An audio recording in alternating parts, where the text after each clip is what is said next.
Hey, everybody. So glad to be here with all of you tonight. Yet another late night conversation. I think I called this stream, Let's Have an Evening Conversation. So let's do it. Let's have an evening conversation. Let's go.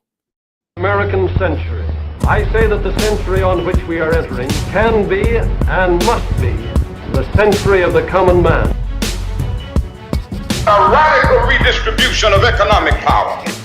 I mean, we know that racism is just a byproduct of capitalism. Everything would be all right if everything was put back in the hands of the people.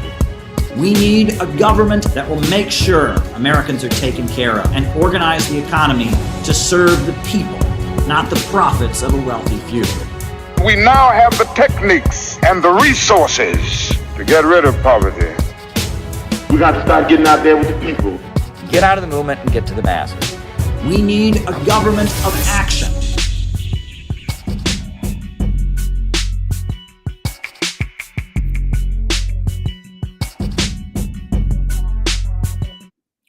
Welcome, everybody. So glad to be here with all of you tonight. We're going to do our usual thing. I am wearing a new shirt, though. This is a shirt I have never worn before. I bought it at Target. It's funny. There was a girl I knew in college, and she used to say, "Oh, I just went to a classy French store, Target." But no, I bought this shirt at Target. So I am doing something completely new and different tonight. I'm wearing a completely new shirt that I bought at Target. But other than that, we are going to follow our usual typical format. That is that we will be taking questions. Questions can be sent via Rumble Rant on the Rumble or Cash App. We can't take questions on YouTube with super chats because they've demonetized this channel. Boo. Boo.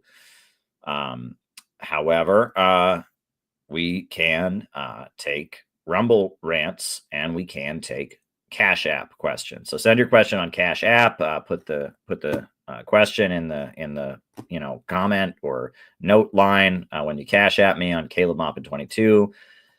But yeah, that's the way we do things. First, it's the opening remarks, then it's the roll call, and then after that, I answer your questions for the remainder of the night. So ask me some good questions.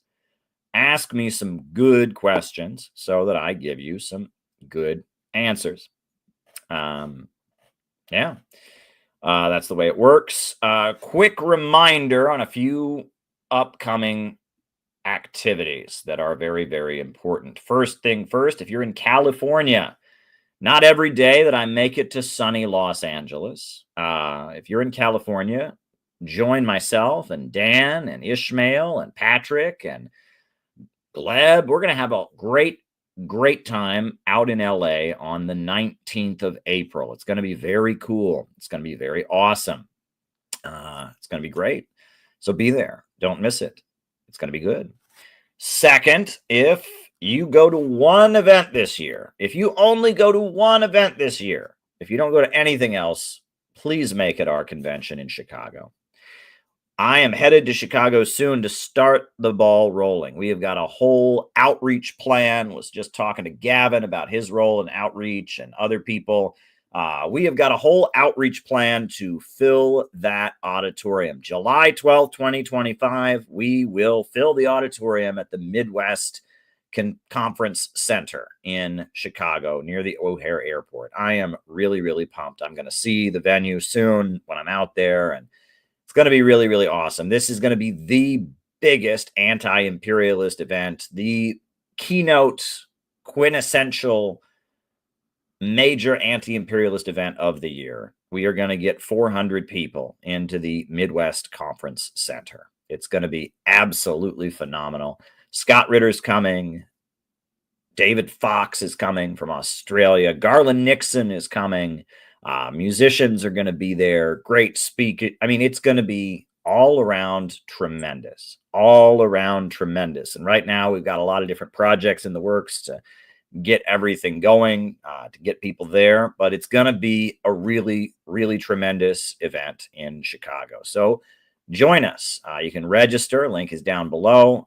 You can make your arrangements to be there, but please make a point of being there. Now, we are doing our usual format. First, opening remarks, then the roll call, then I answer your questions for the remainder of the show. So if you've got something to talk about, for me to talk about in the second half of our program, by all means, send a Rumble rant on the Rumble or send a Cash App question, Caleb Moppin 22 on Cash App.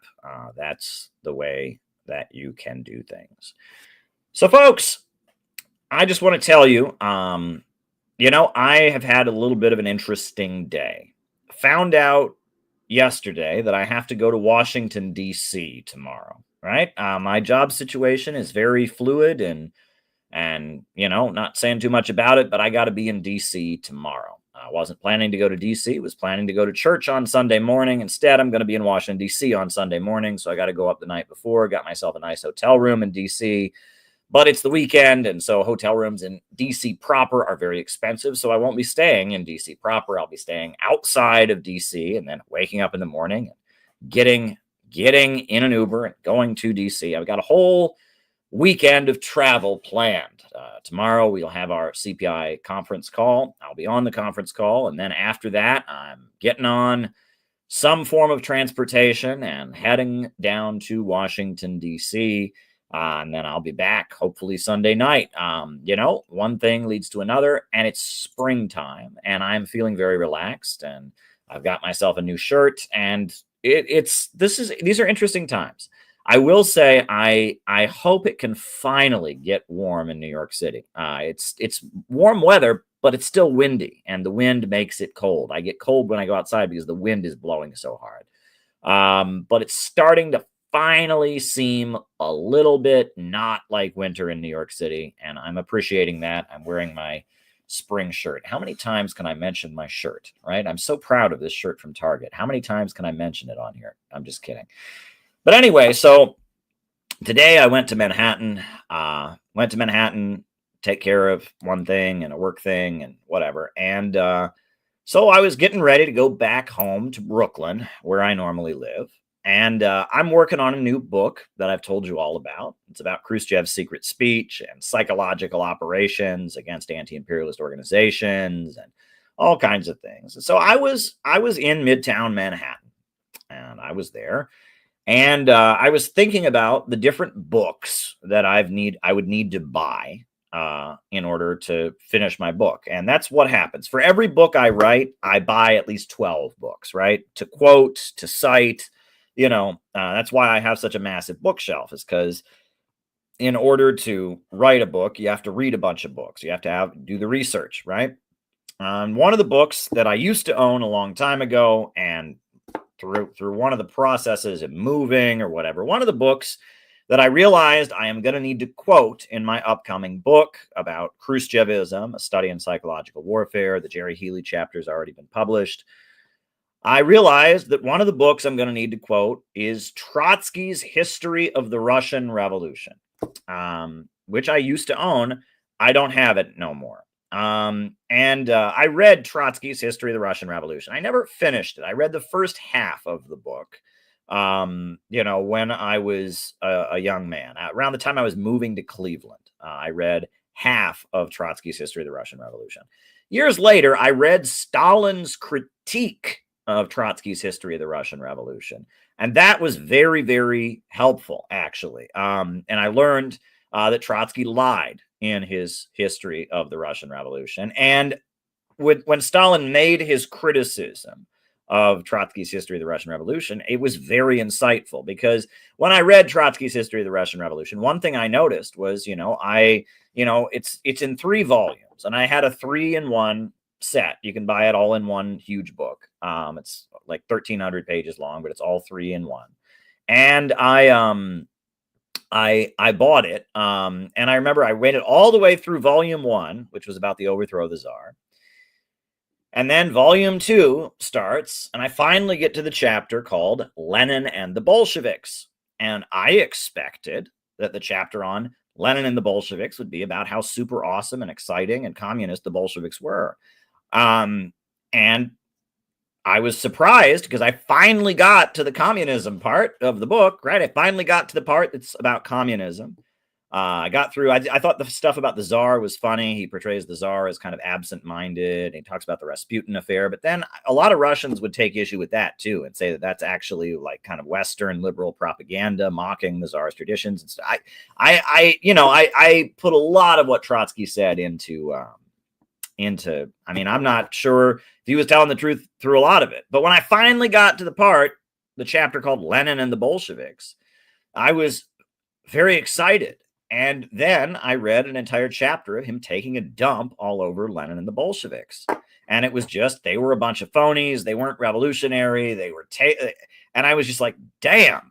And basically it's the chapter on Lenin and the Bolsheviks that's in volume 2 that I finally got to was the Bolsheviks sucked ass and they were lame. And Stalin was the editor of Pravda, their daily newspaper, and he was boring. But luckily, Lenin showed up in April and whipped them into shape. And then they were good. And I was like, what? No history of the Russian Revolution I've ever read has taken that tone. And I remember being just my jaw dropping but then I realized Trotsky didn't join the Bolsheviks until July of 1917. And so Trotsky was defending himself and he was explaining why the Bolsheviks were really no good until April of 1917. So it makes sense that he wouldn't join them until July of 1917. I thought that was amusing. And I remember, I think that's where I stopped reading Trotsky's History of the Russian Revolution. But there were a couple quotes and there's a couple things. I don't want to give away the game. There's a couple things I'm going to use in the upcoming book that I'm going to draw from the book. So then years later, I read Stalin's critique of Trotsky's History of the Russian Revolution. He points out that there is an urban legend or a tall tale that is repeated in the book that Trotsky has to have known didn't happen. And apparently this anecdote is in the 10 Days That Shook the World by John Reed. So Trotsky didn't make it up. It was a popular tall tale or urban legend at the time. But Stalin says this did not happen, and he makes a very strong argument about why it didn't happen. And he says if anybody would have known it didn't happen, Trotsky would have known. And so he says basically Trotsky's lying. Now, what the story is, and you'll find it in History of the Russian Revolution, and you'll find it in 10 Days That Shook the World by John Reed, and apparently it was widely believed at the time, was that in October of 1917, or I think September of 1917, the Bolsheviks were voting. They were having a voting. The National Committee of the Bolsheviks was meeting, and they were deciding would they rise up and seize power. And they were all saying, no, we can't rise up and seize power. Can't do it. And then a working person, a worker from off the street, burst into their meeting and said to the Bolsheviks, you guys, there's going to be a revolution with you guys or without you because the working people can't take it anymore and they're just going to rise up. And when the Bolsheviks heard this worker off the street, they changed their minds and then voted to have an insurrection. That's a great story, isn't it? Right? It shows that the Bolsheviks were being restrained, but the people were just so anxious to have a revolution that they went along with it. It's a great story. And Stalin points out, yeah, that's in 10 Days That Shook the World. And yeah, Trotsky always brings that up. And it's in Lessons of October, his pamphlet, and it's in his History of the Russian Revolution. But it didn't happen. Why?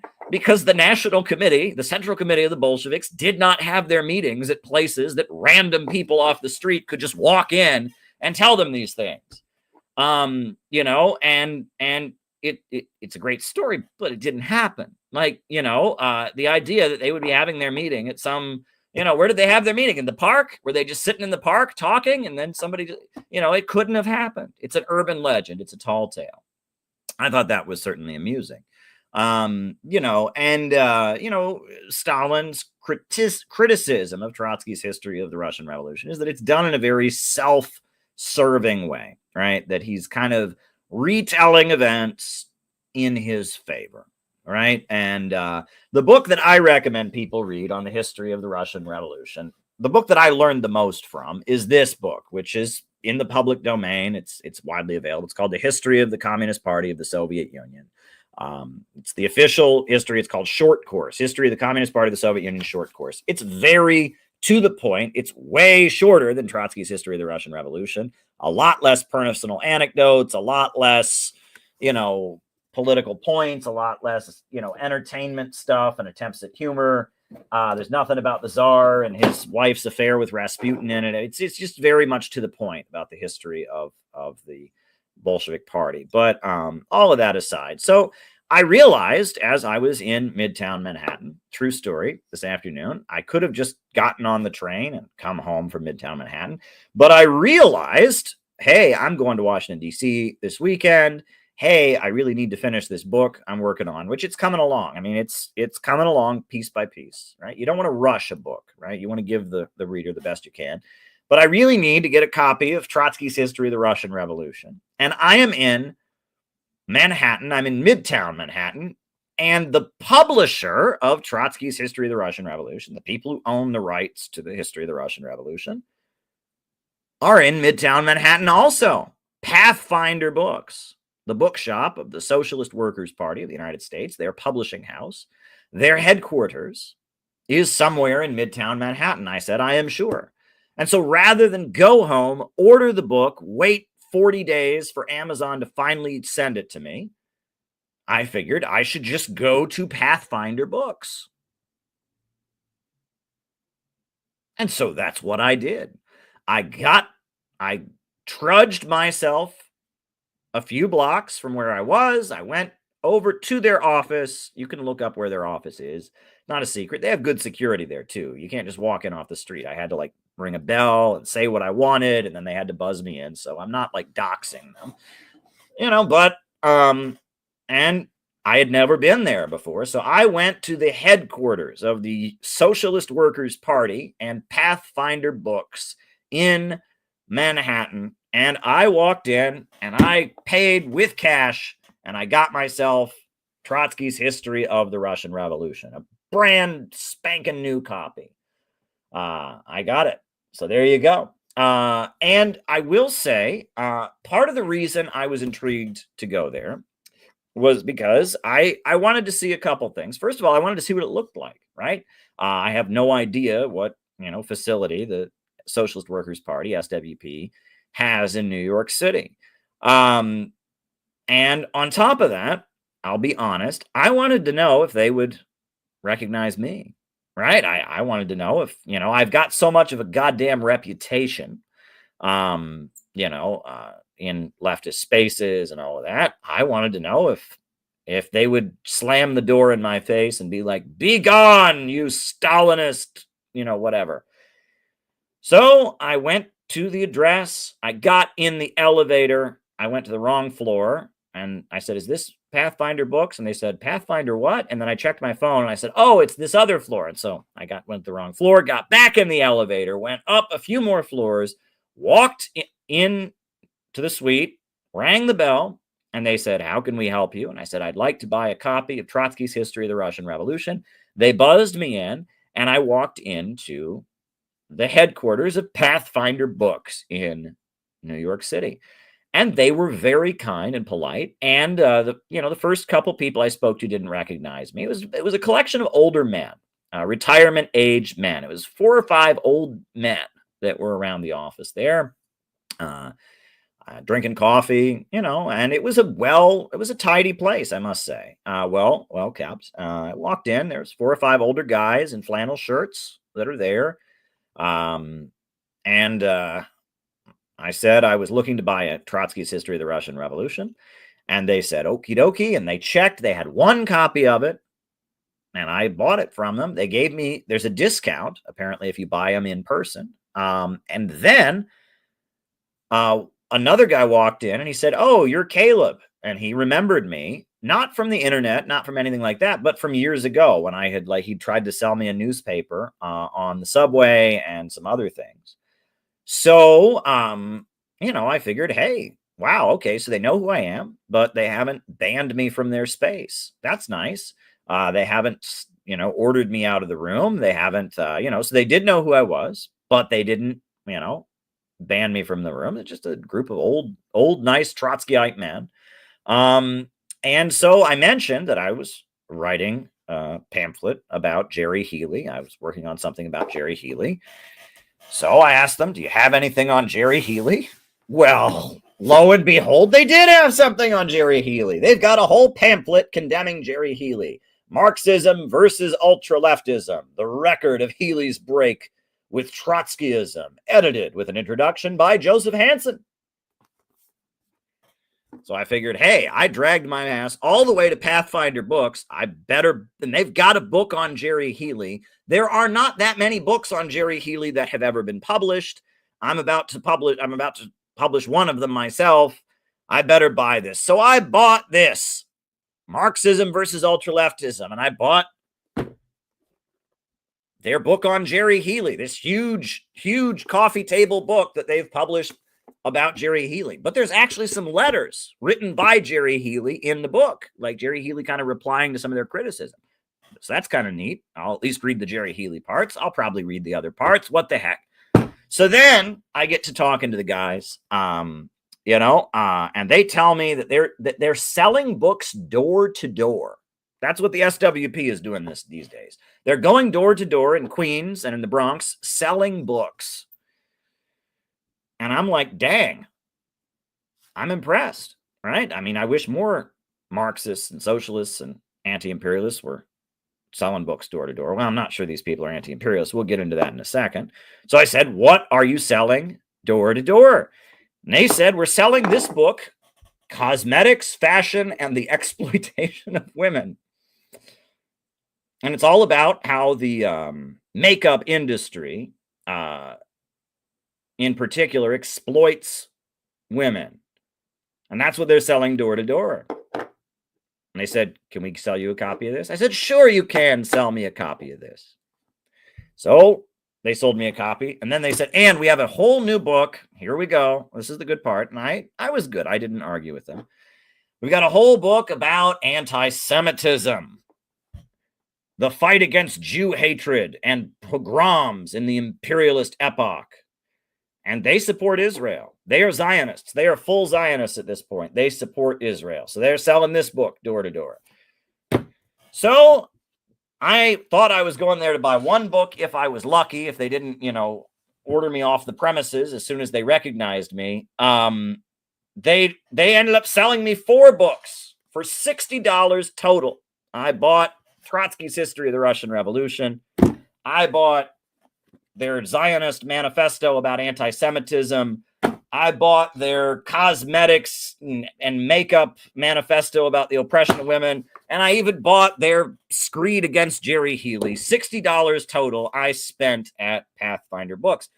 And so then as I'm leaving, they said, would you like to buy a copy of The Militant, our newspaper? And I looked down and I said, do you have change for a 20? Because I had given them 3 20s. I didn't have any ones left. And they didn't have change for a 20. And they said, you can just have it for free. So they sold me a copy of The Militant. So that was my little adventure in Manhattan and into Trotskyism today. They're good salesmen, I'll tell you that much. I planned to maybe go there and buy 1 book, and they sold me 4 and a newspaper. So but you know what? I have obviously no intention of joining the SWP. The SWP and me don't see eye to eye, especially on Israel, but also on like everything except for Cuba and North Korea. And, that's about it.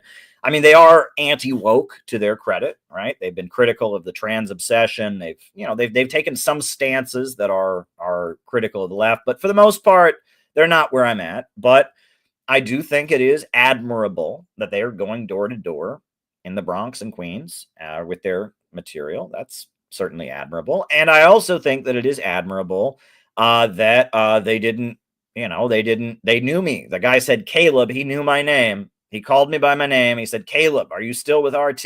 Right. And so he knew me, but I was not banished immediately. They didn't refuse to do business with me. They were happy to sell me some books. So that was my little adventure in Manhattan today, right? It's springtime. I guess that's what you do in springtime is you take risks. So that was my adventure. And if by any chance the lovely coffee drinking elderly men, elderly Trotskyites who were so courteous and so kind to open the door and sell me some books today. If you are watching, my hat off to you, good sir. I appreciate your politeness. I appreciate your hospitality. It was a pleasure doing business with you, and I can assure you that these texts, at least 2 of them, will be very helpful to me. The other 2 may be of mild intellectual interest, but I will definitely be digging into the Healy text. I'll definitely be using quotations from the Trotsky book. So pleasure doing business with you, good sirs. So there you go. I hope this doesn't count as blogging, right? I kind of hate it when people blog and are like, today I woke up and drank coffee and then I went to work, and then at break time I went to the bathroom and took a giant shit and brushed my hair, and then I went into the other room and I got a text from my mom, and I don't want to, I don't want to see. He loves the shirt. He loves the shirt. He loves the shirt. See, he loves it. He loves it. I'm just kidding. But no, I don't want to get on here and blog about my life. I'm not on here to blog about my life generally, but I told you all about Trotsky's History of the Russian Revolution, how it's an interesting book, but it's wrong in a lot of ways. I told you all about my little journey into the SWP headquarters, but, anyhow, that's where I'm at. So that was my day. I came home, and I've been working like crazy on the book. Tomorrow I'm headed to DC to do some work business on Sunday. I'll be back Sunday evening, most likely. We've got our CPI meeting tomorrow, our weekly general membership meeting. We have our recruitment meetings on Wednesday, and I'm headed to Chicago pretty soon. I'm going to spend a few days with the comrades to do outreach.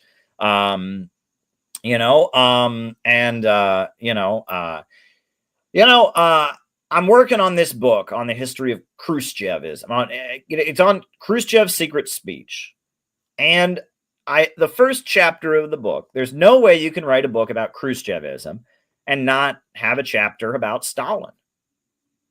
And so I finished pretty much the opening chapter of the book today. I've gone over it. I've put all the quotations, and I've got everything and all of that. And, I'm just going to have to I figured I might as well come on here and talk about Stalin with you all. And I might as well do that because there are some things that seem basic to people like David Fox, right? David Fox, he knows this all better than I do, but it's not basic to everybody, right? And there's 100 people watching right now. And I realized that, in order to write this book about Khrushchev, I can't just talk about Khrushchev. I have to spend the whole chapter talking about Stalin, about how everything we've been told about Stalin is wrong and all of that, and how it doesn't take, this isn't Holocaust denial. Let me just start up with that, right? Holocaust denial is obnoxious because that is immediately what people say if you ever criticize the way we're taught about history. No, when I was a kid, I remember I would bring up, some people like Stalin, and people would say, oh yeah, well, some people think the Holocaust didn't happen. And that's what Vosh said when I said that, Assad didn't use chemical weapons. He said, oh yeah, and I bet the Holocaust didn't happen. I mean, it's just, there are people who, bend over backwards to try and rewrite the historical record about the Nazis. And then there is legitimate debate about historical events, and that, they have kind of trained people that if you hear anyone say that maybe Stalin wasn't the monster we're told that he was, then people just go, oh boy, I bet the Holocaust didn't happen. I bet the Illuminati live on Mars, and,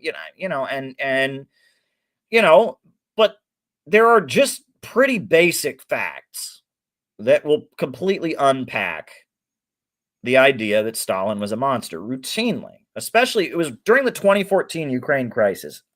Like 3 times a day on American TV, they would say Stalin was worse than Hitler. And this is not a logical statement. It is not an intellectually defensible statement in any way. The only way they get rid of that, the only way they get away with saying Stalin was worse than Hitler, is because there's nobody in the room who's brave enough to say wrong. There's no one in the room who can just say wrong. In Russia, Stalin is wildly popular. And there's a lot of Russians who are not communists, a lot of Russians who think Stalin did a lot of bad things that also would tell you that statement is bullshit. It's bullshit by just objective measurement of facts. What did Hitler do? Hitler rounded up people on the basis of their race or religion, put them onto trains, took them to facilities, and at those facilities gassed them to death because of their race or religion. There is not one accusation against Stalin that is anywhere on that level. Nobody, even the most harsh hater of Stalin, says that Stalin did anything remotely like that. Were there gulags? Yes. Did those gulags have gas chambers in them? No. Most people left the gulag after 1 or 2 years. Most people survived, right? There were labor camps in the Soviet Union, and that was bad. And a lot of people who shouldn't have been in those labor camps were there, and I can get into that. I'll get into that history shortly. But the idea that Stalin is anywhere on the level of Hitler is absurd. Stalin did not round people up on the basis of their race or religion, take them to gas chambers and gas them to death. And no one accuses Stalin of doing that.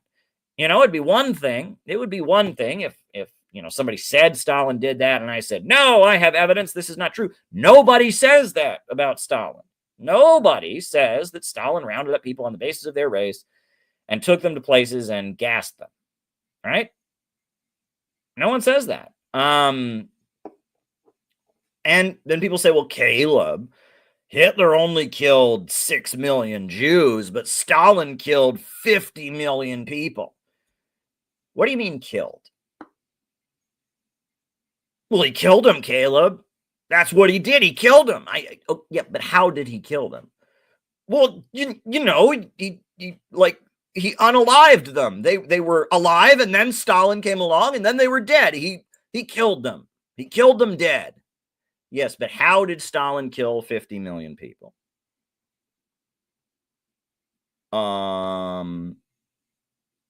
It's important you ask that question. Those huge numbers that you get are estimates of people who died in famines. Hold up. Famines. Now we're in some interesting territory here. So you're telling me Hitler rounded up people on the basis of their race, took them to places, gassed them to death. And Stalin presided over a country that had food shortages. And that's the same thing. It's not the same thing. Also, were there famines before the Russian Revolution? I think there were. I think if you look at the history of Russia, malnutrition existed pretty widely before the Russian Revolution. Now, I'm curious. Before the Russian Revolution, did those Russian farms have tractors? Did those Russian farms have electrification? Wait a second. Who built the modern agricultural system of the Soviet Union? Who brought tractors to the countryside? Who brought electrification to the countryside? Well, that was Stalin. In fact, it was under Stalin's leadership that for the first time in the entire history of Russia, they didn't have starvation. So Stalin is the guy who cured starvation. But they've all convinced us that he was a mass murderer because he created starvation. Wait a sec. Hold up. So you're telling me that Russia had starvation all through the 1800s, had starvation right up until 1917. In 1917, they were invaded by 15 different countries, and they fought off the invaders. And then they said, how are we going to build a modern agricultural system? And they tried to encourage private farming for a while with the new economic policy. And then there was a massive famine. There were food shortages. And so then Stalin brought in the army and created very rapidly a collective farm system and mechanized agriculture and created tractors. And then they never had a situation where they weren't producing enough food again.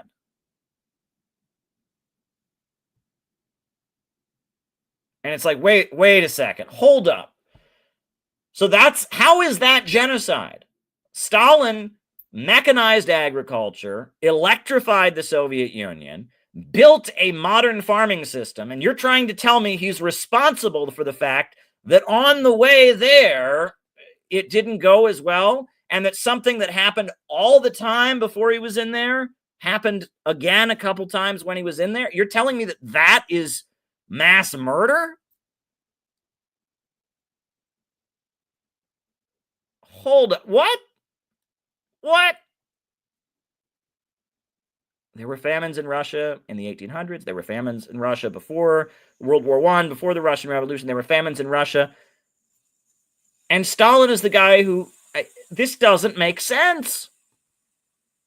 He killed 50 million people in a gigantic famine. That's not logical. You can say that maybe his agricultural policies made things worse. Maybe they didn't, but it was certainly better than what was there before.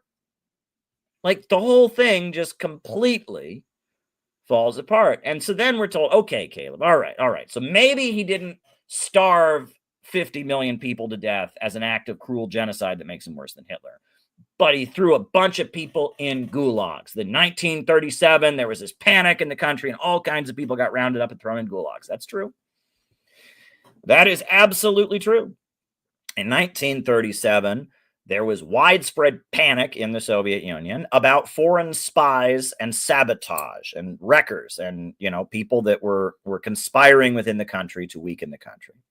And there were a number of Communist Party leaders that were charged with trying to overthrow Stalin and confessed at the famous Moscow trials to having worked against Stalin and were executed. And then there were, hundreds of thousands of people, about 100,000 people, maybe more than that, were arrested in kind of a widespread panic that happened.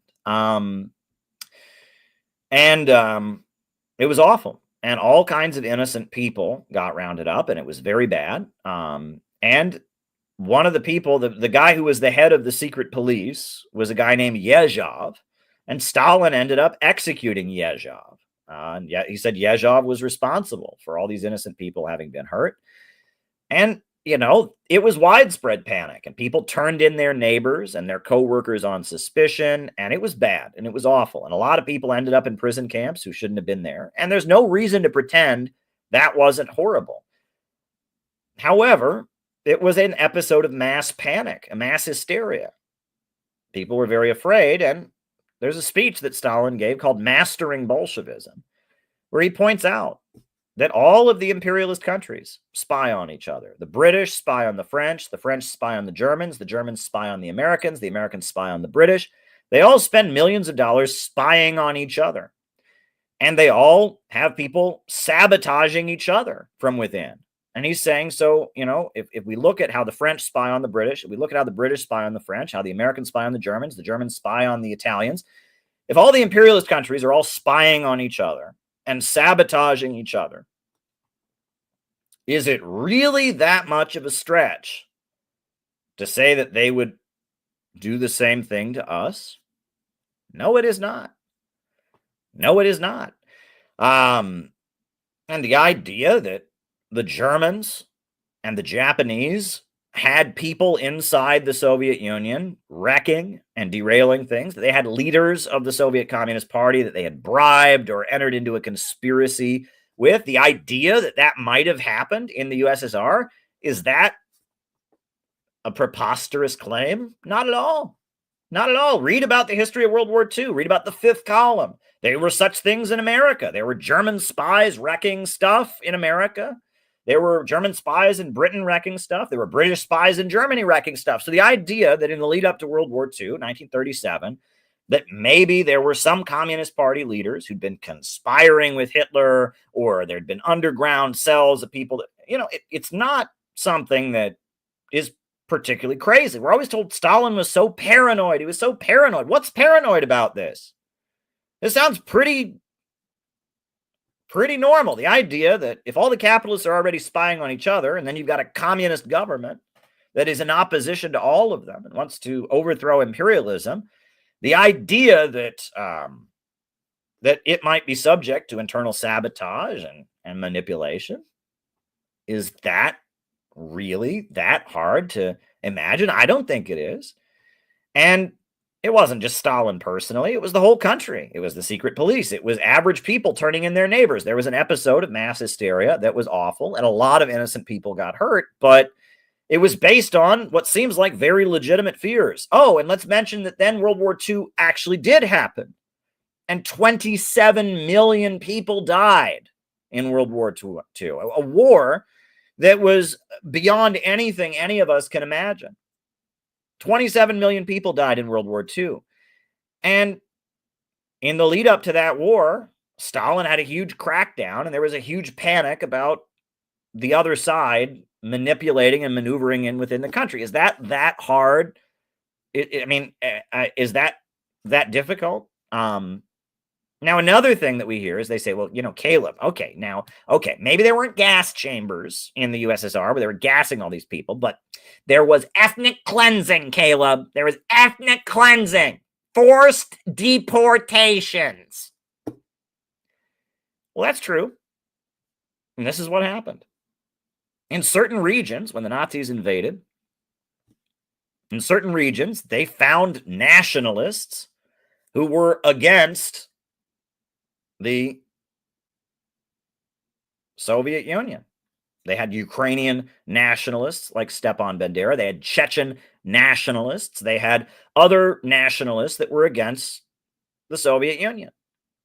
And they led nationalist ethnic uprisings, right? The idea was the Soviet Union's communist, and that's anti-religious. That's erasing your ethnic nationality. So the Ukrainians, led by Stepan Bandera, launched a Ukrainian uprising on the side of the Nazis in World War II. The Chechen separatists that are Islamists that really want to have Islam and state religion, they launched a Chechen uprising against the Soviet Union. And in a lot of these areas, in order to defeat a foreign-sponsored uprising, they removed the population, right? When the Chechens were revolting against the Soviet government, they cleared out the area. They moved them all out of there so they could fight the insurgents. And that was bad, right? People who'd lived there for generations back, they got taken from their homes and forced to live in another part of the country. And that sucked. And that was awful. But there was also a war going on where 27 million people died. There was a foreign invasion going on. There was it's not that Stalin was just sitting there going, I hate me some Chechens. I hate me some Chechens. So we're going to make them all move out of the Chechen regions. That's not what happened. There's a war going on. People are dying en masse. There's an insurgency in an area.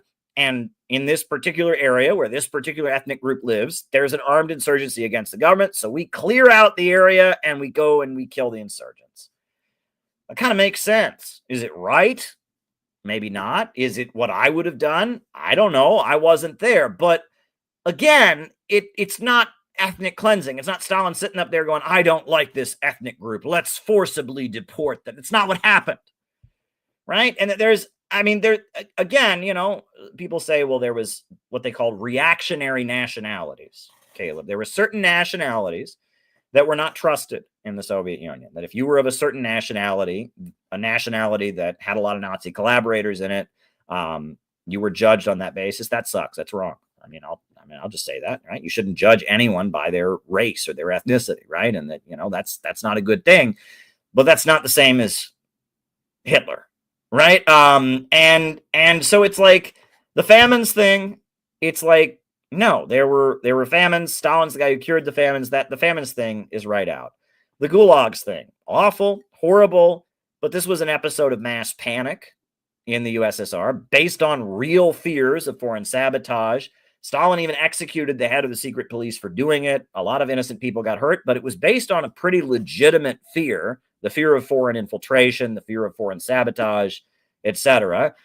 So that, the idea that you're equating that with Hitler committing genocide, that doesn't work. Oh, and then there's the forced deportations. Well, in the middle of a war in which 27 million people die, in which you're facing a foreign invasion, the idea that you might move people around on the basis of their nationality, you might clear out certain areas where there's an insurgency. It sucks. It's not good, but it's again, this is not genocide.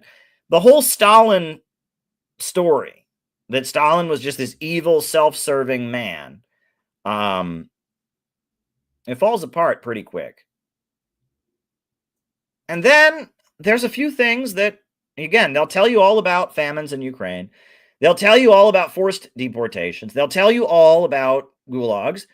But there's a couple things that they might mention in passing when they're talking about Stalin, but they just don't find them to be important. And the fact that they don't consider these things to be important. I mean, right? I mean, this, I don't know what to say. I mean, this says it all. Between 1927 and 1953, those are the years between when Stalin assumed full leadership in the USSR in 1927 until Stalin's death in 1953. The number of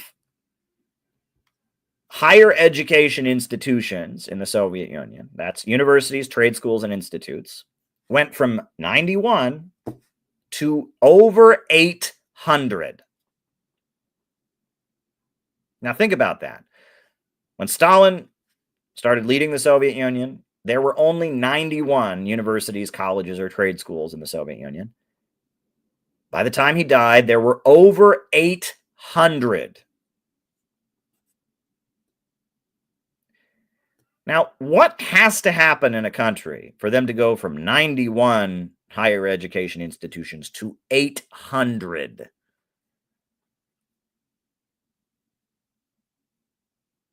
Like, that's not a matter of doubling, tripling, quadrupling. That's a massive change. If a country only has 91 universities, only 91 trade schools, higher education institutions to 800, that's pretty big.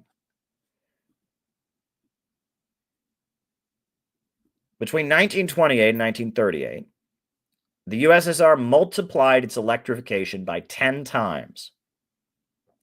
The USSR multiplied coal production 3.5 times. The number of hospital beds in rural areas doubled. 20 new tramway systems and 80 bus systems were created. And the USSR became the top steel, tractor, and locomotive producer.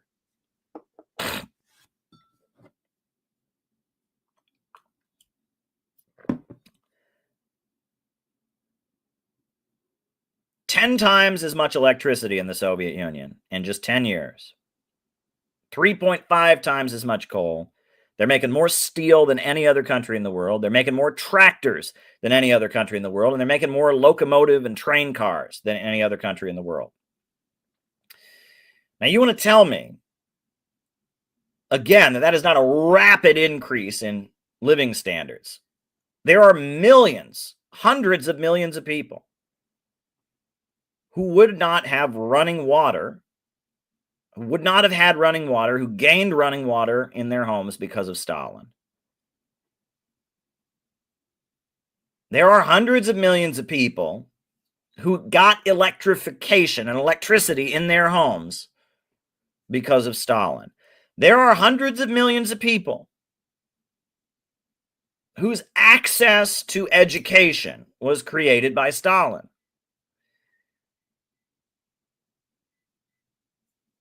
Stalin oversaw hundreds of millions of people getting running water, electricity, and education, the basic necessities of life, which they did not have before. Is that not relevant to the conversation? Right? This is a quote. This is from The Nation. The Soviet frontier is like a charmed circle, which the world economic crisis cannot cross. While banks crash, while production falls and trade languishes abroad, the Soviet Union continues in an orgy of construction and national development. The scale and speed of its progress are unprecedented. So the rest of the planet's having a Great Depression.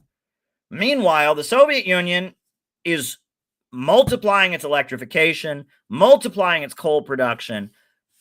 People are getting electricity in their homes. People are getting running water. They're building new colleges and universities everywhere. Like, the whole country is just rapidly rising up from nothing.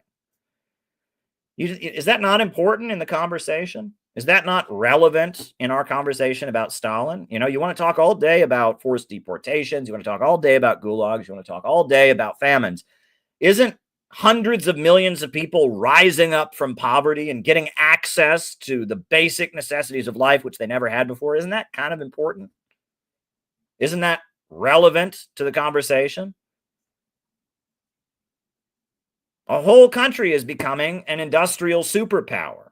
The rest of the planet's having a Great Depression. The whole country, the 1/5 of the planet is rising up to become fully industrialized. Is that not important? Is that not part of it? Like, I mean, isn't this part of the conversation? Stalin built the world's largest hydroelectrical power plant, the Dnieper Dam. Stalin, he needs an oil industry for the USSR. And so what does he do? He hires Fred Koch, the grandfather of the Koch brothers, and he hires him and he builds the oil industry for the Soviet Union. Fred Koch was the father of the Koch brothers, and they made their fortune because Stalin hired them, hired their dad, right? I mean, it's like, and it's not just that. Stalin isn't just the leader of the Soviet Union. He's the de facto leader of the global communist movement. And if it wasn't for the global communist movement, we would not have Social Security in this country. They did not create Social Security until 1937. And that was as the result of huge protests and strikes and demonstrations led by the Communist Party. It was the Flint sit-down strike and the sit-down strike wave of 1937. It was the rise of the CIO. That's what got us Social Security. And on top of that, have you noticed that the United Nations condemns racism and says racism is bad? Well, racism was pretty widely acceptable around the world, but the Soviet Union said racism must always be opposed, and they were on the winning side in World War II. And after the defeat of the Nazis, all the founding documents of the UN say we oppose all forms of racism, all kinds of bigotry. We still had Jim Crow in the U.S. South at this time, but the UN is being formed, and the Soviet Union's right there, and they're writing into its charter that racism is bad because the communists control a big chunk of the world, and they're against racism. I will never forget. True story. I've often told this story because it just reiterates everything.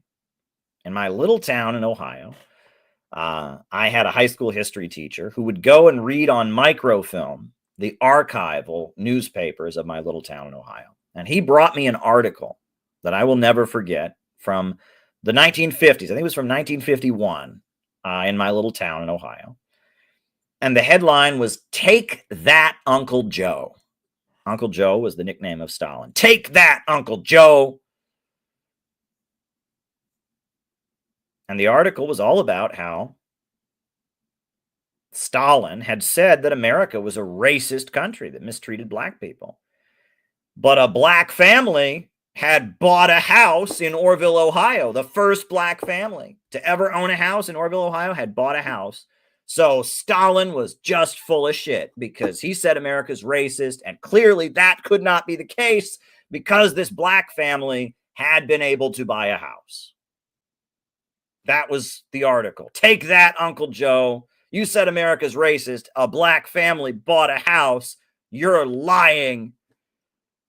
That was the article. And that shows you how much the fact that the Soviet Union was beating the drum of anti-racism, how much that meant. 1951, William L. Patterson, a leader of the Communist Party, an African-American man, a founder of the Civil Rights Congress, was given a platform at the United Nations to give a speech called "We Charge Genocide," where he accused the American government of genocide against African Americans. Because of Jim Crow, because of lynching, because of all the horrendous conditions black people were subjected to. That was a big deal. And the Civil Rights Congress, the very word civil rights, comes from an organization the Communist Party created called the Civil Rights Congress. I mean, and so if you start to think about this, if there was no Soviet Union, there wouldn't have been any Martin Luther King Jr. Martin Luther King Jr. wasn't a communist, but there never would have been the political space for a Martin Luther King Jr. if there hadn't been a Stalin and a William L. Patterson. And if you think about the fact, look, does anyone watching, if you're an American, do you have a steel worker in your family? Do you have an auto worker in your family? Do you have a meat packing worker in your family? Do you have someone in your family who worked in industry in America? Because if so, you really benefited, because the wages that auto workers and steel workers and meat packers got, those wages, that used to be what they called the American middle class. Those industrial wages, those good paying wages. And those wages came from labor unions that were created by Stalin, by the Communist Party. These are facts. So if your father, your grandfather, your great-grandfather got good paying union wages, that's because of Stalin. You directly benefited from Stalin. And how is that Stalin's fault, Caleb? I'll tell you why it's Stalin's fault. What was the greatest strike in American history? When was the biggest strike wave in American history? 1877. It was the Railroad Workers' Strike of 1877. It was huge. There has never been a bigger strike than the 1877 Railroad Workers' Strike. And what did we win as a result of the 1877 Railroad Strike? What did the American working man gain from it? Nothing. Nothing. You know what we got? We got armories. They set up armories around the country so that they could shoot down workers and mobilize the military to crush strikes. We gained nothing. But 1934, the summer of 1934, was another year in which there was massive labor unrest. But it wasn't anywhere near as big as the 1877 railroad strike. 1934, in Minneapolis, the truck drivers, the Teamsters, went on strike. And they said, no scab trucks. And they enforced a picket line, essentially. And if you were driving a truck in Minneapolis and you did not have a union logo or a union pass, they had people set up along the sides of the street with baseball bats, and they bashed the windows of your truck open. No scab trucks. It was a picket line, just like what the Houthis are doing in the Red Sea, right? If you're delivering stuff to Israel, we bash your ship. That's what they were doing to trucks. No scab trucks. And they made Minneapolis a union town, 1934. San Francisco, 1934. Dock workers went on strike for the right to have a hiring hall, to pick who got hired. And generally, when dock workers had gone on strike before, what would happen is that they would use the black community as scab labor, because the dock workers union that was not communist was racist. It was whites only, and black people weren't allowed to work on the docks in San Francisco. But in 1934, the Communist Party took over the dock workers union. They created the ILWU, the International Longshore Warehouse Union. They created that, and it was communist-led, and the communists had a lot of black members, and they went to all the black churches in San Francisco, and they said, if we can get union recognition on the docks, and we can get a hiring hall, which means we get to choose who's hired, not the bosses, we get to pick the employees. If we can create a hiring hall, we will make sure that 10% of the dock workers in San Francisco are black. We will implement affirmative action, and we'll make sure that 10% of the dock workers are black. Black people will get a chance to work on the docks. And yes, it was Harry Bridges from Australia, an Australian communist who led and formed the ILWU. And they went on strike in the summer of 1934, and they won. And the docks of San Francisco were unionized. And in Toledo, Ohio, the auto light workers went on strike. And in 3 different major cities in the United States, you had mass episodes of unrest. And in the South, there were sharecropper strikes all throughout the South. So much so that in North Carolina, a state of emergency was declared by the governor, and the military was sent in to put down striking sharecroppers. So you have a strike in 3 cities, not all over the country like the railroad workers strike, not just in 3 major cities and 1 state, you have a state of emergency declared. And immediately, almost immediately it gains huge things for the population. Roosevelt launches the Works Progress Administration, starts hiring unemployed workers by the millions. Congress passes the Wagner Act and says that you have the right to form a union, and forms the National Labor Relations Board that facilitates the unionization of businesses. And then what happens? Roosevelt is being all friendly to unions. Roosevelt is using tax money to hire all these unemployed people. So there's an election. And Wall Street wants to remove Roosevelt in that election. And Roosevelt swings to the left. And he goes to Madison Square Garden and says, "Never before has Wall Street been so united in its hatred of any candidate. And I welcome their hatred." And he gives his speech about, fighting for, too long in America we've had do nothing, hear nothing, and see nothing government. Now we need government to roll up its sleeves. Roosevelt becomes like a populist. And all throughout the election, the National Association of Manufacturers, the factory owners are saying, if Roosevelt wins the election, we're going to lay off workers. You're going to lose your job. Don't vote for Roosevelt, because if you vote for him, you're going to lose your job. Roosevelt wins the election by a landslide because he's given millions of Americans jobs, because he's got support from labor unions, etc. Roosevelt wins the election. After Roosevelt wins the 1936 presidential election, it starts happening. They start laying off workers in mass across the United States. And there's a group of rubber workers in Akron, Ohio. And this group of rubber workers in Akron, Ohio, they're going to lose their jobs. And they say, you know what? We're not leaving. And they occupied their factory. And they sat down. They had a sit-in. They occupied their factory and they refused to leave. And the company sent the police to go and remove them, but there were a bunch of protesters outside supporting them and holding off the police. And so finally the company in Akron, Ohio backed down, and the rubber workers, not only did they get to keep their jobs, but they got a union contract. And that was inspiring. This new tactic of workplace occupation, sit-down strikes, becomes popular. Then in 1937, beginning in late 1936, early 1937, auto workers in Flint, Michigan occupied their factory, and they had the Flint sit-down strike. And they seized their plant, and thousands of people from all over the Midwest piled into Flint, Michigan to support the striking workers. And the police tried to clear them out with tear gas, and they turned the fire hoses of the plant and knocked over the police. And it was called the Battle of Bull's Run. And so then the military was sent to Flint. And there's a moment, the leader of the CIO, right? The AFL, the American Federation of Labor, splits during this. And the CIO, the Congress of Industrial Organizations, is formed.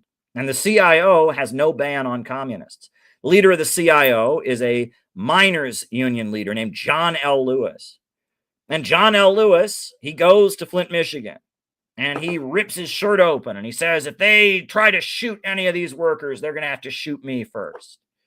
Thousands of workers are in Flint, Michigan. The military is sent to Flint, Michigan. And the military arrives, and everyone is expecting that the military is going to come in there and kill a bunch of people and drive the strikers out of the plant. However, the U.S. Army comes to Flint, Michigan, and they get there with their truck with a big machine gun on it, and they turn the machine gun and they point the machine gun away from the factory. And the military has been sent by Roosevelt to defend the right of workers to occupy their factories, to support the striking workers. And at that point, when it was clear that the U.S. military was on the side of the striking workers, at that point, General Motors signs a contract. And that's how the United Auto Workers was formed. And then all over America, workers start occupying their factories in sit-down strikes. And there are hundreds and hundreds of sit-down strikes all over America. And all kinds of industries are forced to sign union contracts. A couple of years later, the steel industry is forced to sign a union contract. And that's why, if you have a family member, if you've got a relative who was a steel worker or an auto worker or a truck driver, a Teamster truck driver, you you can thank Stalin for that. And so this idea that, look, let's be real. There's no reason to pretend there weren't all kinds of innocent people who ended up in gulags and didn't belong there. Stalin hurt a lot of people. There is no way that Stalin could not have hurt a lot of people. When they were having those food shortages in the USSR, he was the guy in charge. And some people got food, some people didn't.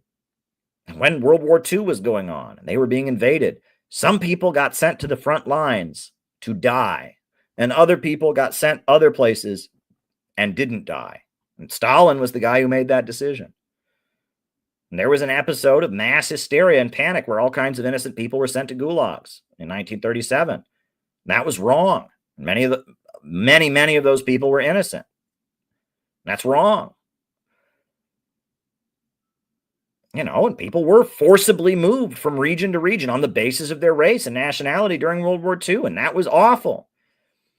But the idea that Stalin was like Hitler, the idea that Stalin was a genocidal mass murderer, the idea that Stalin was self-serving and only in it for himself and motivated by his narcissistic, that's bullshit. It's bullshit, and it just comes apart. And the story that's not told is 1/5 of the planet becoming a superpower. 1/5 of the planet being lifted up, and all of the world gaining from it. Black Americans gaining from it. American industrial workers gaining from it. The United Nations being created and gaining from it. After Stalin died, there was a wave of anti-colonial uprisings. People in the Middle East started fighting for their national liberation. People in Africa started fighting for their freedom. China, there would be no Chinese revolution if it wasn't for Stalin. It was Stalin who gave guns and weapons to the Chinese people to fight Japan, the Japanese invaders. I'm telling you, Stalin had a pretty big dramatic impact. You can criticize Stalin if you want. I'm not saying he didn't do anything wrong. I'm telling you, he hurt a lot of innocent people. There are a lot of innocent people whose suffering can be blamed on Stalin. But any criticism of Stalin has to be understood that there are hundreds and hundreds and hundreds of millions of people whose lives were dramatically improved because of Stalin. They got healthcare, they got education, they got running water, they got electricity in their homes because of Stalin. On top of that, there are hundreds of millions of people around the world who directly benefited from Stalin. They got union rights, they got Social Security, they got, Jim Crow eventually overturned. The struggle against Jim Crow segregation look, even the fight against fascism. Okay, in World War II, there were a lot of people who lived under Nazi occupation who heroically engaged in resistance to the Nazi occupiers. In France, they had La Resistance. In Italy, they had the partisan brigades. In Germany, they had the German underground resistance. In Japan, there were underground cells of Korean slaves who were slave laborers who did sabotage, or Japanese working class people that were in unions. And do you know who it was who was leading the resistance? The resistance? It was communists. I have told the story many times. Now, I don't know why this happened. I don't know the whole story. I don't know. I don't know exactly what caused this to happen. But my grandfather would always tell me and my younger brother and my father and my uncles about how his ship was hit by a torpedo when he was in the Pacific. And he was getting his hair cut on the U.S. naval refrigeration vessel that he was on. He was getting his hair cut. They had the buzz. They're cutting his hair. And one torpedo blew off the front of the ship that my grandfather was on. And then he will never forget the day that a torpedo came through the wall right in front of where he was getting his hair cut and didn't explode. It came through the wall, and everyone was bracing, and it didn't go off. And if it had gone off, I would not be here today because my grandfather would not have come home. He would have, been sleeping with the fishes, so to speak. It didn't go off. Now, I don't know why that happened. Could have just been a natural defect, but I do know that in Japan at the time, it was mainly Korean slaves who worked in the armaments factories. And that among those Korean slaves, there were underground communist cells. And one of the main things those underground communist cells did was go around sabotaging the torpedoes and making sure that the torpedoes didn't explode. So there's a good chance that I would not be here today if it wasn't for Stalin, and his Korean followers who organized underground resistance cells. If it wasn't for Stalin, if it wasn't for the sabotage and underground resistance, I'm telling you, right? How did Yugoslavia break the chains of Nazi occupation? Well, it was because of these anti-fascist resistance brigades led by a guy named Tito, who was armed by Stalin. How did Albania win its freedom from Nazi occupation? Well, it's because of these underground resistance cells led by a guy named Enver Hoxha, who was armed by Stalin. How is it that China defeated the Japanese invaders? Well, it's because of this thing called the Eighth Route Army that was led by a guy named Mao Zedong, who got all his weapons and funding from Stalin. How is it that Korea drove the Japanese out and fought against the Japanese occupiers? Well, it's because of this resistance group that was led by a guy named Kim Il-sung, who got all his arms and weapons and training from Stalin. How is it that Vietnam was able to defeat the Japanese occupiers? Well, it's because there was this army led by a guy named Ho Chi Minh, who got his arms and weapons and military training from a guy named Stalin. Can we acknowledge any of this, right? You want to tell me the gulags were bad? They were. You want to tell me that he mishandled the collectivization of agriculture and he could have done that better? Maybe, right? You want to tell me that the way they moved people around on the basis of their nationality during the Second World War was wrong. Okay, I'm open to that conversation. But if we can't acknowledge hundreds and hundreds and hundreds of millions of people lifted out of poverty, if we can't acknowledge a huge boost for industrial workers, if we can't acknowledge a huge boost for the struggle against racism, we can't acknowledge a huge, gigantic effort to defeat the menace of fascism, we can't have an honest conversation about Stalin. And look, I'll tell you, today in Russia, Stalin is wildly popular. And communism is not that popular among Russians. There is a communist party in Russia, and there is a widespread sense of Soviet nostalgia in Russia. There's a lot of people in Russia who say life was better in the Soviet Union, but Lenin is not wildly popular. And there's a lot of people that feel that communism hurt the Russian image, hurt the Russian national identity, and was hostile to their Russian Orthodox Church, which is a very big part of their identity. But one thing that absolutely fascinates me, I want to investigate this, is the legend of Christian Stalin. All over the Soviet Union, there are people who believe that Stalin was a Christian. Now, Stalin was publicly an atheist, but apparently there's many, many different legends of Stalin as a Christian. There's people who say there was an angel who visited a boy in Siberia and told him, "You've got to tell Stalin to bring back the church." And so the little boy went and found Stalin and told Stalin to bring the church back. Stalin did legalize the Russian Orthodox Church during the Second World War. He made a movie called Ivan the Terrible that was about, that has a whole lot of religious imagery in it, a whole lot of hymns and prayers in it. There are legends, there are people who fought in the Second World War that say they saw angels in the sky destroying Nazi tanks and, shooting lightning bolts at them. And there are people, and, you go to Georgia. There was recently, they constructed an icon of Stalin in Georgia because he's from Georgia. And in one of the churches in Georgia, there's an icon of Stalin. And that there are many people. There are many people in Russia who hate Stalin, think he was an awful guy, but there are also many people in Russia who believe Stalin was a Christian. Recently, I'll just tell this story. This was a couple months ago. This was a while back. This was this fall. I was in Brooklyn. I was hanging out at one of the places I hang out, and I saw Jehovah's Witnesses and they had their set of literature all set up, and it was a language I did not recognize.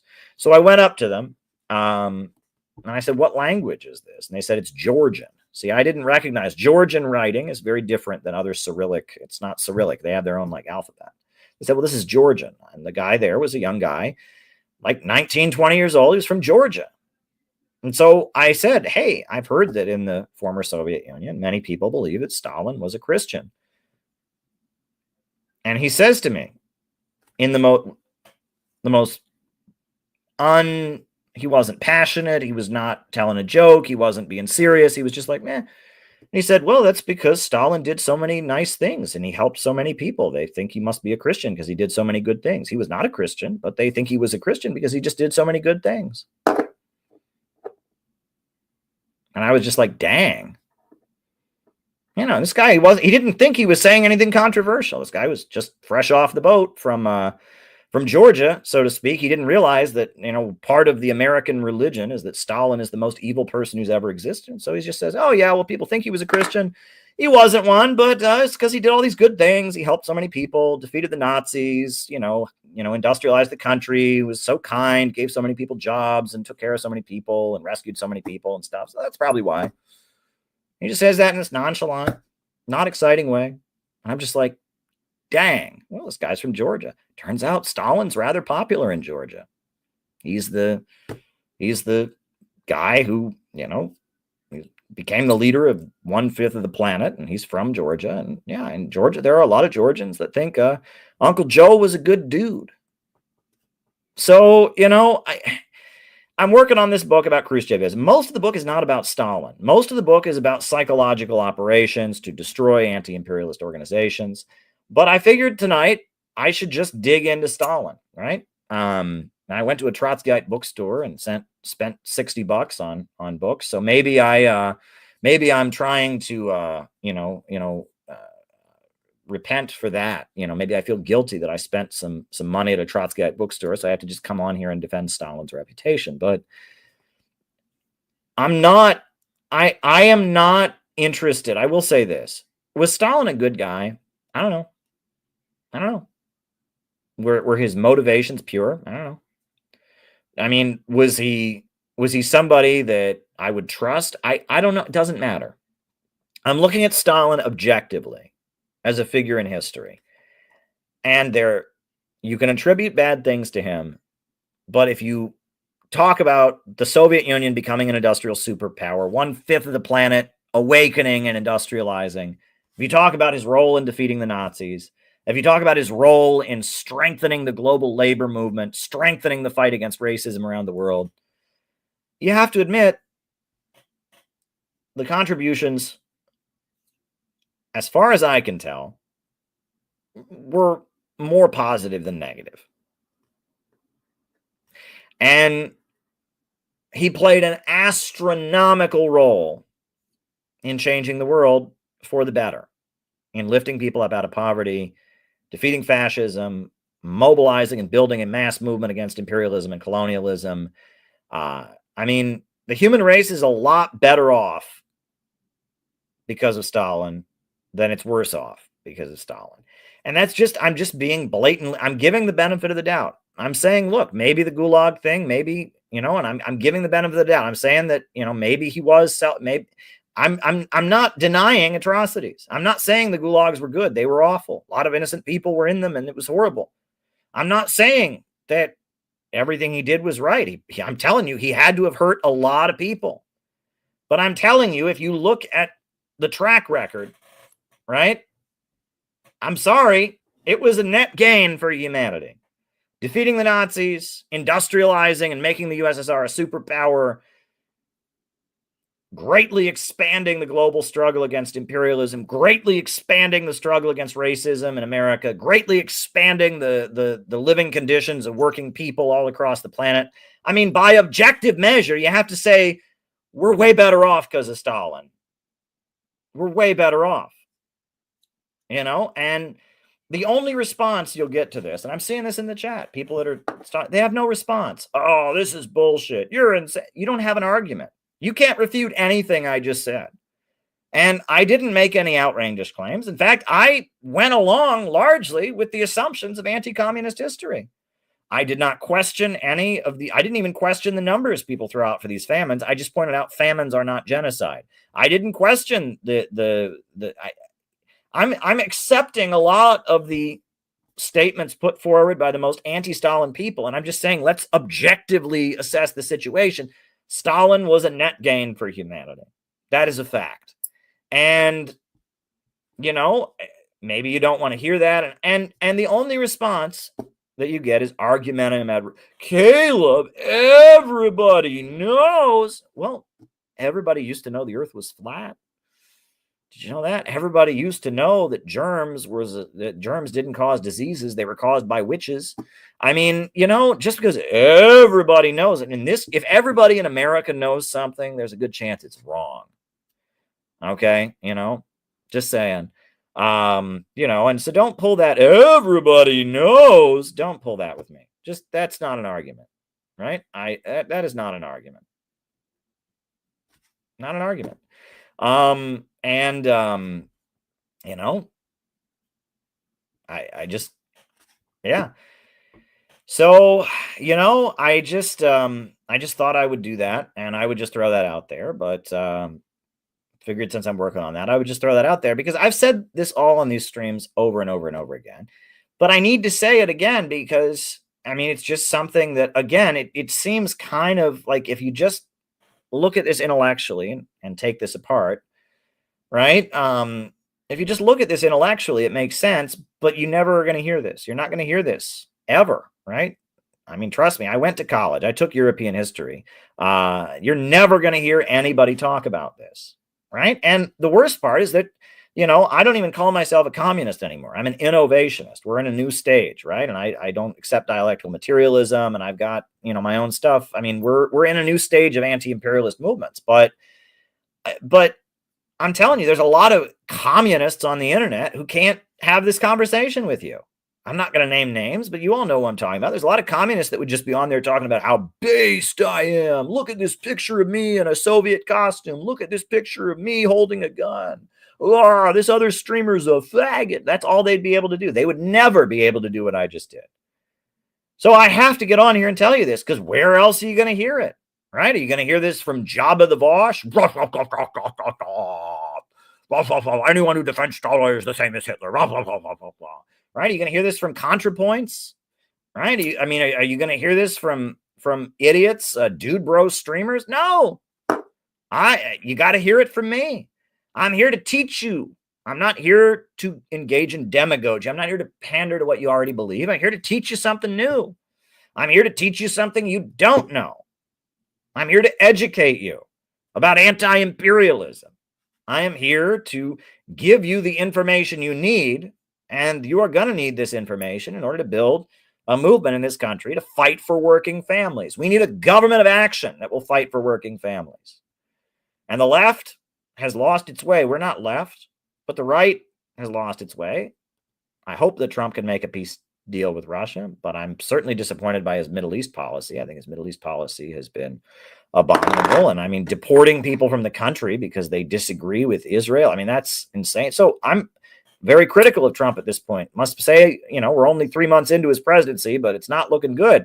That said, I do hope we can get a peace treaty with Russia. I'm certainly happy to see the FBI curtailed. Trump is doing some good things amid all the awful things he's doing. So it's complicated. I will not join the anti-Trump obsession. I will not join the Trump derangement syndrome. The woke left in their opposition to Trump comes from a very, very bad place, a pro-imperialist place. So we're not going to retreat into leftism and liberalism. We're not going to join the anti-Trump stupidity. And we actually prevented a riot on Inauguration Day. So that's a whole nother story. But look, some things are true and some things are not true. And look, I just, talk about Stalin. These are the facts. This is when it comes to Stalin, I am saying here what should be common sense. It should be common sense. But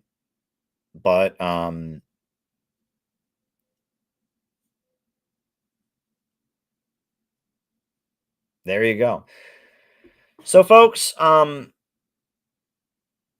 I am going to mention we do have a very big effort going on right now. A very important effort is going on right now. I mentioned it on a previous stream. I will mention it again. Got to be a little bit discreet about it. Can't go into too much detail, but there's a book.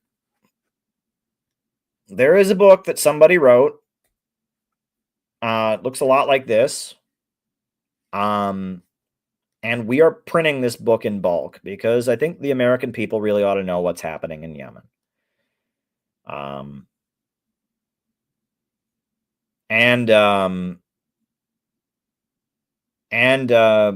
We received a lot of donations from people, but it's still nowhere near the cost of printing 1,000 of these books and shipping them to Chicago and all of that. So if people could help out with the cost, we've received some very big donations from some people, and that's appreciated. But small donations are appreciated as well, and we got a couple small donations. They're appreciated, but we have a GoFundMe that we have created. And we also, I can accept donations on Cash App, Caleb Maupin 22.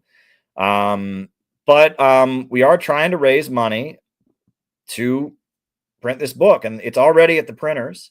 So if you can donate, to help us get this book, we plan to distribute it in bulk all over Chicago. We have a new edition of it with the poster of the convention on the back. So if you can shoot us a contribution on GoFundMe, or you can Cash App me, Caleb Maupin 22, $ Caleb Maupin 22. We would really appreciate the help in publishing this book. We would like to build our convention by circulating a very educational piece about Yemen and what's going on there. So help us print this book in bulk. Send us a contribution, $5, $10, $100, $50, whatever you can do. Every little bit helps, and we really do appreciate. Shout out. I don't want to name names and stuff, but there are some people who have really helped us with this effort. Thank you. And please keep it up. So I see that we have a couple Rumble rants on the Rumble. They have 2 Rumble rants on the Rumble. So the second half of the show is me answering your questions on Rumble rants or answering any questions that you send on Cash App, Caleb Maupin 22. So I'll just send this reminder.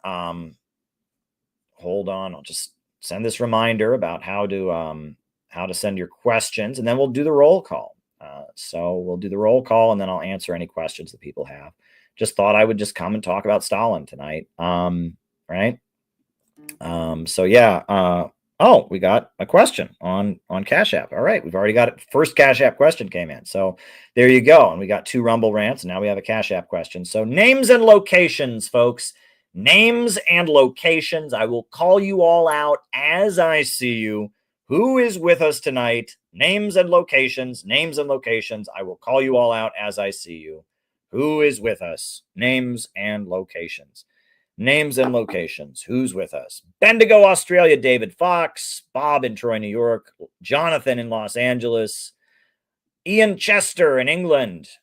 Jacob in Wisconsin, St. David's, Bermuda, Mirrodin in St. Paul, Minnesota, Alyssa in Virginia, Cyrus in Cornwall, Jenny Lynn in Cincinnati, Mikhail in Canberra, Northern Virginia, Courtney, Mississippi, JT24, Chris in Salt Lake City, Rice from Adelaide, Australia, Steve in Boston, Huey in the South, Alex in Brazil, Ozzy in New Jersey, Patch in Arizona, Ellie in Chicago, Lars in Vancouver, Chris in Salt Lake City, Anthony in Detroit. Welcome, Anthony.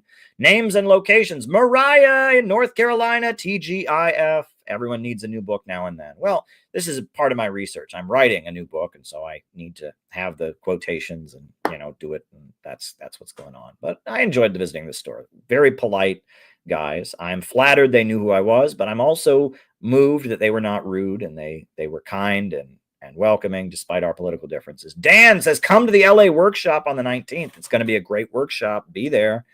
Names and locations. Anthony in Detroit. Names and locations. Anybody else? Names and locations. Timoshenko. He's back. He was just overseas, and it was great. And Timoshenko is here, and we're so glad to see you, Tim.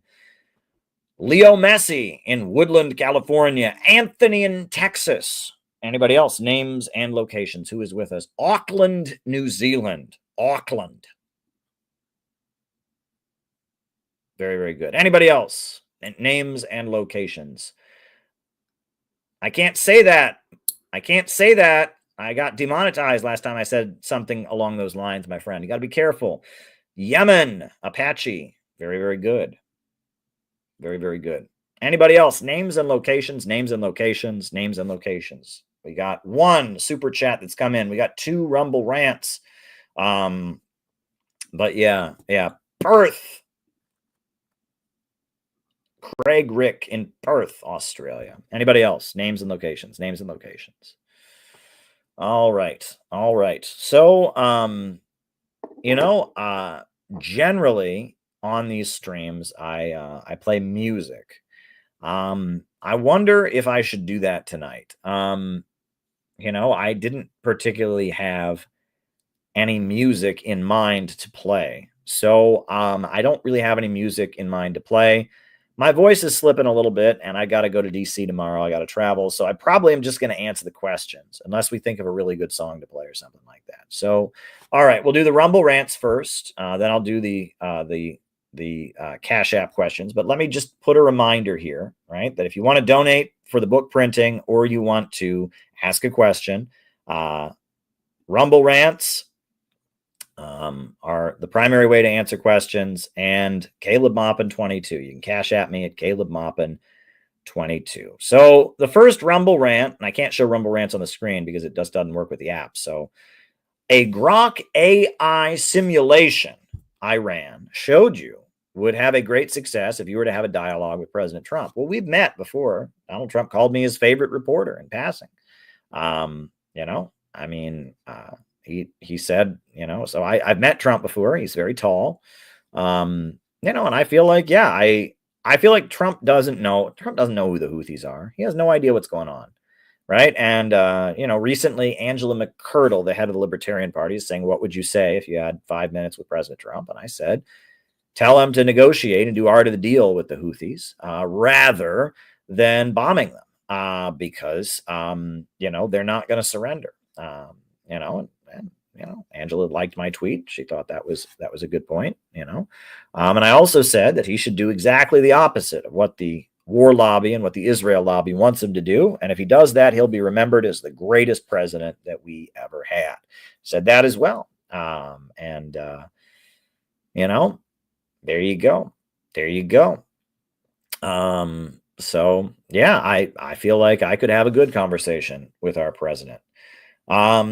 And like I said, whatever criticism I have, right? I don't think the immigration policy and the deportation things, I think that's absolutely awful.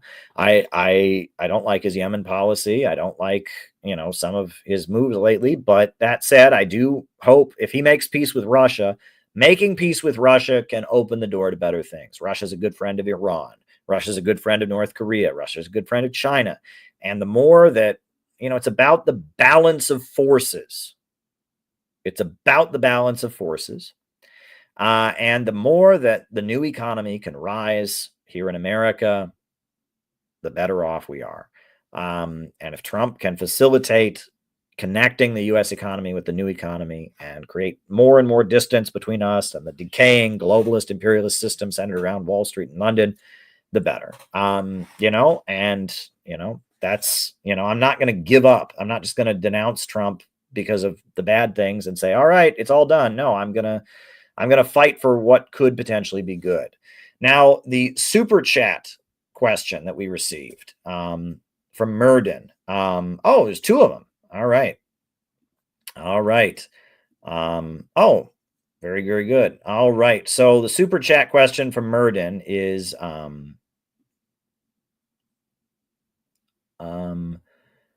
that's for publishing costs. Okay. And then he says, play Rebel Song by Ciaran Murphy. Okay.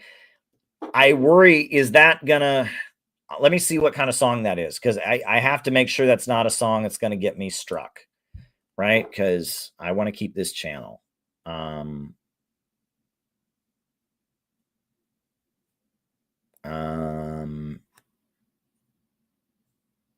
Okay, Ciaran Murphy, Rebel Song. I think I can get away with it. I think I can get away with it. It's a risk. It's a risk. Well, tell you what I'll do. I'm going to play it safe, right? I don't want to have an issue with this on YouTube. So I am going to play it on Rumble. We're just going to go directly to Rumble. And since this is the last question, we'll go to Rumble and I'll play it on Rumble. I think we'll play it on Rumble and then we'll close out because so we're going to go directly to Rumble. Go over to the Rumble, folks. Subscribe on Rumble. Go to the Rumble chat.